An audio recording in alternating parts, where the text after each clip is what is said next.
नमस्कार दोस्तों, राधे राधे, जय श्री कृष्णा। दोस्तों, किसी भी घर या भवन या मकान का जो मुख्य द्वार होता है वो बहुत ही अहम होता है, वो बहुत ही महत्वपूर्ण होता है। जैसे मित्रों, हमारे मुख से शरीर के अंदर रोग होता है, उसी तरह हमारे घर का मुख्य द्वार यदि वास्तु अनुसार नहीं है, वास्तु सम्मत नहीं है, तो घर के अंदर अनेक समस्याएं परेशानियां आती हैं। और जैसे ही हमारा शरीर रोगग्रस्त होता है, वैसे ही हमारे घर भी रोगग्रस्त होता है। मित्रों, वास्तुशास्त्र के अंदर ये भी माना गया है कि हमारे घर का जो मुख्य द्वार है वो ही घर का मुख माना गया है, वो ही घर का मुंह होता है। दोस्तों, आज मैं आपको बताऊंगा कि वास्तुशास्त्र अनुसार मुख्य द्वार पर हमें एक चीज हम बार बार भूल कर देते हैं, जो हमारे घर में परेशानियों का कारण बन जाती है।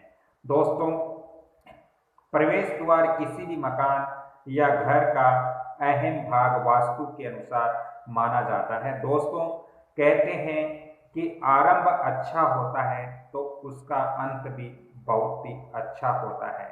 मित्रों, जिस तरह हम घर निर्माण करते हैं, तो घर निर्माण करने से पूर्व भूमि पूजन करते हैं, शुभ मुहूर्त से करते हैं, तो हमारा घर भी परिपूर्ण सही स्थिति में बनकर तैयार हो जाता है। यदि हम भूमि पूजन नहीं करते हैं, वास्तु पूजन नहीं करते हैं, तो वो मकान बनाते समय बहुत ज़्यादा परेशानियां होती हैं, और मकान बनने के बाद भी परेशानियां हमारे साथ जुड़ जाती हैं। इसलिए हम जब अपने घर या भवन का निर्माण करें, तो हमें वास्तु पूजन और भूमि पूजन करना अति आवश्यक है, बहुत ही जरूरी होता है। दोस्तों, इसके साथ ही आजकल आपने देखा होगा कि पाश्चात्य सभ्यता के अनुसार लोग आजकल अपने घर का मुख्य द्वार रख रहे हैं। मुख्य द्वार के ऊपर न तो दहलीज रख रहे हैं, न चौखट रख रहे हैं। तो ऐसी स्थिति में हमारा जो मुख्य द्वार होता है वो शुभ नहीं होता है। दोस्तों, हमारा जो मुख्य द्वार होता है, मुख्य द्वार पर चौखट होना अति आवश्यक है, बहुत जरूरी है। चौखट मित्रों, आपने प्राचीन मकानों के अंदर देखा होगा कि लकड़ी की चौखट होती थी, जो चारों तरफ से लकड़ी की बनी हुई चौखट होती थी, और उस चौखट के अंदर हम अपने दरवाजे लगाते थे। तो मित्रों, बिना चौखट वाले घर का मुख्य दरवाजा वास्तु अनुसार नहीं होना चाहिए। यदि हम मुख्य द्वार बनाते हैं और उस पर चौखट नहीं लगाते, तो ये हमारा मुख्य द्वार खंडित माना जाता है वास्तु के अंदर। वास्तु के अंदर ऐसा मुख्य द्वार शुभ नहीं माना जाता है। दोस्तों, इसके अलावा यदि हम चौखट वाले द्वार नहीं लगाते हैं, तो इससे हमारे घर के अंदर नकारात्मक एनर्जियां तो आएगी आएगी, साथ ही यदि शत्रु द्वारा कोई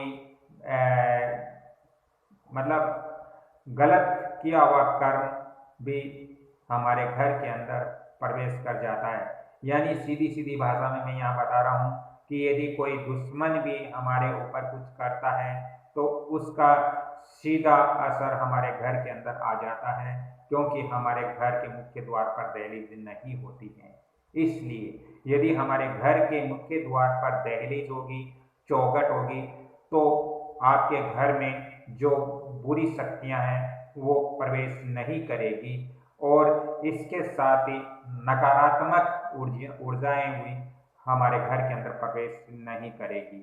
दोस्तों, मुख्य द्वार चार भुजाओं की चौखट हमें लगाना बहुत जरूरी है, क्योंकि कहीं दहलीज भी इसको कहते हैं। चार भुजाओं की जो चौखट होती है उसको हम दहलीज भी कहते हैं। ये भवन में जो व्यक्ति निवास करते हैं, जो सदस्य निवास करते हैं, उनके लिए शुभ होती है, और ये उत्तम संस्कार देने वाला द्वार हमारे घर के अंदर होता है। यदि हम अपने मुख्य द्वार यानी प्रवेश द्वार के ऊपर चौखट लगाते हैं, तो इससे उस घर के अंदर जो सदस्य हैं उनको अच्छा संस्कार प्राप्त होगा, उनका स्वास्थ्य भी अच्छा रहेगा, तो वास्तु के अनुसार हमारे घर का जो मुख्य द्वार है उस पर चौखट लगाना बहुत जरूरी है वास्तु के अनुसार।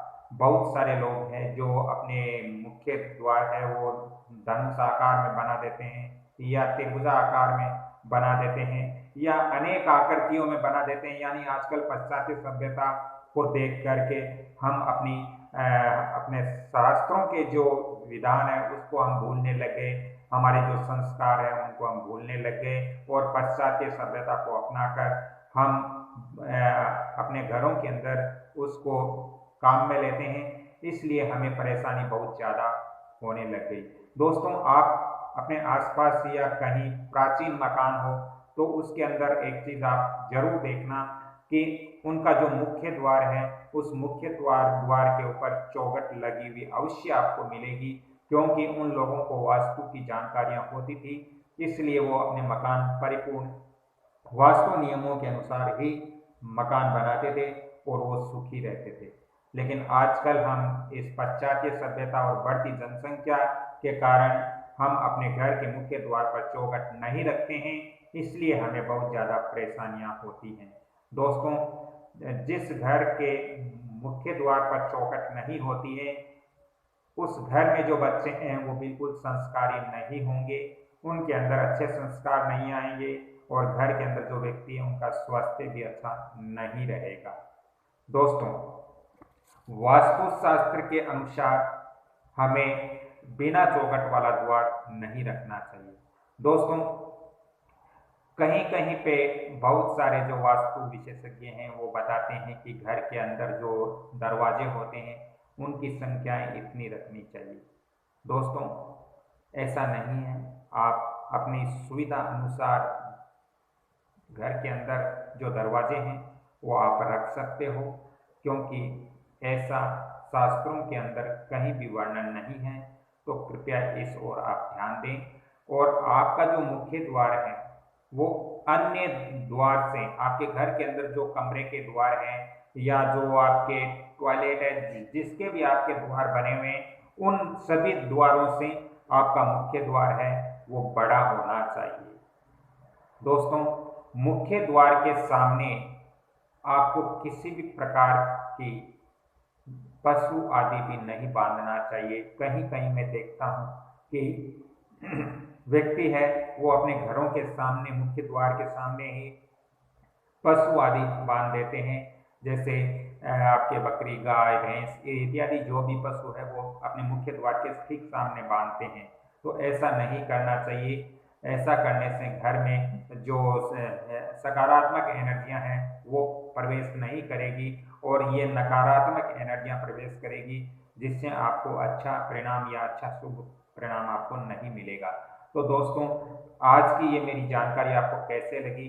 यदि आपको अच्छी लगी तो कृपया इस चैनल को आप लाइक कीजिए, इस वीडियो को आप लाइक कीजिए, शेयर कीजिए, सब्सक्राइब कीजिए और बेल आइकन घंटे के निशान पर भी क्लिक कीजिए, ताकि मेरा भी मनोबल बढ़ेगा और मैं आपको ज्योतिष और वास्तु की जानकारियाँ इस वंदना भोजक चैनल या कमल किशोर भोजक चैनल पर आपको हर समय देते आ रहा हूँ, आगे भी आपको देने की कोशिश करूँगा।